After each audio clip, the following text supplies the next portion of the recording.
వీక్షకులందరికీ శుభోదయం.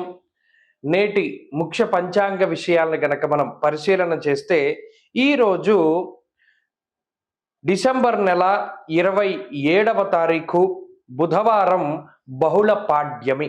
స్వస్తి శ్రీ చాంద్రమానేన శ్రీ శోభకృతనామ సంవత్సర దక్షిణాయన హేమంతరుతో మార్గశీర్షమాసే కృష్ణపక్షే బహుళ పాడ్యమ్యాం వాసర సౌమ్యవాసరే అనేటువంటి సంకల్పాన్ని చెప్తారు. అయితే ఈ రోజుకి చాలా విశేషమైనటువంటి ప్రాముఖ్యత ఉన్నది. నిన్న దత్త జయంతి జరుపుకున్నాం. ఈరోజు ఆరుద్రోత్సవం అనేటువంటి ఒక ఉత్సవాన్ని అరుణాచల క్షేత్రంలో చేస్తారు. అదేంటండి అంటే పరమేశ్వరుడు లింగ రూపంలో ఆవిర్భవించినటువంటి రోజు ఈ మార్గశిర మాసంలో వచ్చేటువంటి ఆరుద్ర నక్షత్రం. ఈ ఆరుద్ర నక్షత్రం ఈసారి పాడ్యమి రోజున పడింది, బుధవారం. ఆపాతాళ నభస్థలాంత భువన బ్రహ్మాండమా విస్ఫురత్ జ్యోతిస్ఫాటిక లింగమౌళి విలసత్ పూర్ణేందువాంతామృతై ఆస్తోకా ప్లుతమే కమీశమనిశం రుద్రానువాకాంజపన్ ధ్యాయే దీప్సిత సిద్ధయే ధ్రువపదం విప్రోభిషించేత్ శివం అని మొత్తం అందరూ కూడా పరమశివుడు మొట్టమొదటిసారిగా లింగ రూపంలో భూమి మీద అరుణాచలం అనేటువంటి క్షేత్రంలో ఆవిర్భవించినటువంటి రోజు ఈ రోజు అన్నమాట.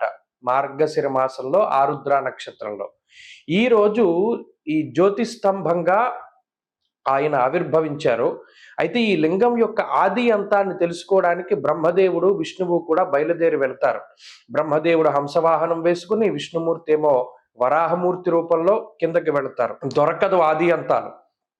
అయితే ఈ ఇద్దరూ కూడా పరమశివుని యొక్క మాయ తొలగిపోయి అటు బ్రహ్మగారు గాని బ్రహ్మమురారి సురార్చిత లింగం అన్నారు, అటు విష్ణుమూర్తి గాని ఇంద్రాది దేవతలందరూ కూడా శివుణ్ణి అభిషేకించి స్తుతించి ఆయన్ని ఆరాధించినటువంటి రోజు మాస శివరాత్రి.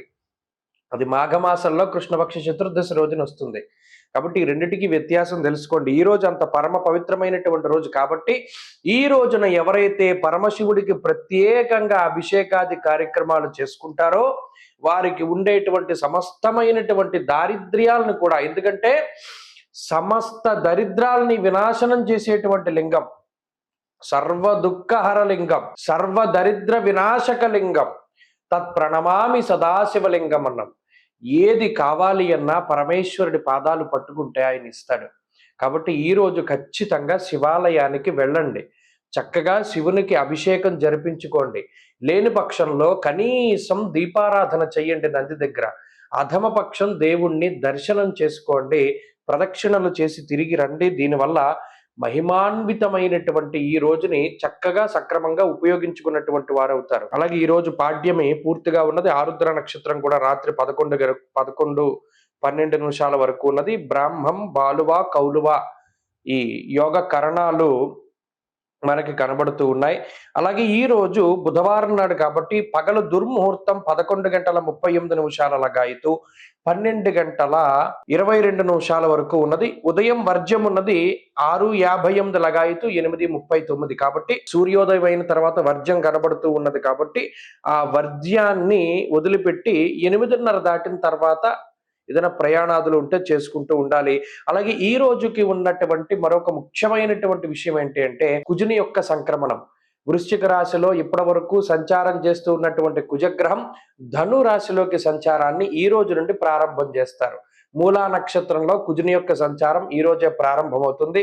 కాబట్టి ఇది చాలా విశేషమైనటువంటి రోజు. ఈ రోజు ఉత్తర దిక్కు ప్రయాణం అనేటువంటిది మంచిది కాదు. కాబట్టి ఎవరైనా ఉత్తరానికి ప్రయాణం చెయ్యాలి అనుకుంటే ఒకంత తూర్పుకి ప్రయాణం చేసి ఈ రోజు ఉత్తరానికి ప్రయాణం చేయడం అనేటువంటిది మంచిది.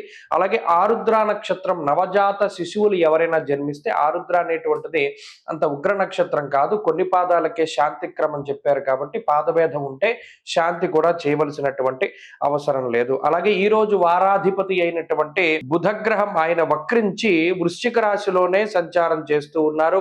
కాబట్టి బుధగ్రహ అనుకూలత కలిగినటువంటి రాశులు తులారాశి కానివ్వండి, మకర రాశి కానివ్వండి, లేకపోతే మిథున రాశి కానివ్వండి, ఇలా ఈ రాశుల వారికి బుధుని యొక్క విశేషమైనటువంటి అనుకూలత వల్ల ఆయా రాశులకి ఆనుకూల్యత కనబడుతూ ఉన్నది.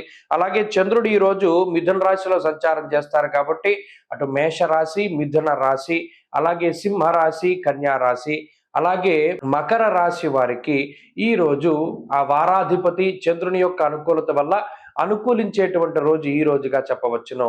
అలాగే ఎవరైతే మిగతా రాశుల వారు ఉన్నారో వారు ఈ రోజు తలపెట్టేటువంటి ప్రతి కార్యక్రమాన్ని చక్కగా దిగ్విజయంగా పూర్తి చేయమని, ఈ రోజు ఆరుద్రోత్సవం కాబట్టి పరమేశ్వరునికి ప్రీతిని కలిగించేటువంటి విధంగా లింగాష్టక పారాయణం కానీ, లేదా మరి ఏ ఇతర పరమేశ్వరుడికి సంబంధించినటువంటి స్తోత్ర పారాయణ కానీ చేస్తే ఈ రోజు అద్భుతమైనటువంటి ఫలితాలు పొందగలుగుతారు.